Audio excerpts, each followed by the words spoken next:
Look, we have reason to believe the Russian forces are planning to and intend to attack Ukraine in the coming week, in the coming days. We believe that they will target Ukraine's capital, Kyiv, a city of 2.8 million innocent people.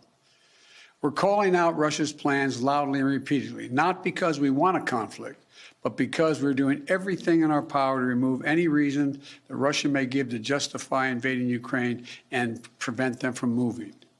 Make no mistake, if Russia pursues its plans, it will be responsible for a catastrophic and needless war of choice.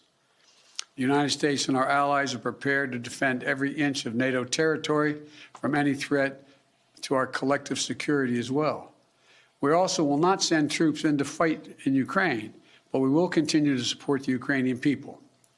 This past year, the United States provided a record amount of security assistance to Ukraine to bolster its defensive, $650 million from Javelin missiles to ammunition.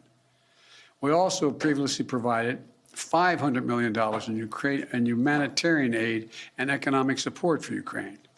And earlier this week, we also announced an additional sovereign loan guarantee of up to $1 billion to strengthen Ukraine's economic resilience. But the bottom line is this: the United States and our allies and partners will support the Ukrainian people. We will hold Russia accountable for its actions. The West is united and resolved. We're ready to impose severe sanctions on Russia if it further invades Ukraine. But I say again, Russia can still choose diplomacy. It is not too late to de-escalate and return to the negotiating table. Last night, Russia agreed that Secretary of State Blinken and Foreign Minister Lavrov should meet on February 24th in Europe. But if Russia takes military action before that date, we'll be clear that they have slammed the door shut on diplomacy.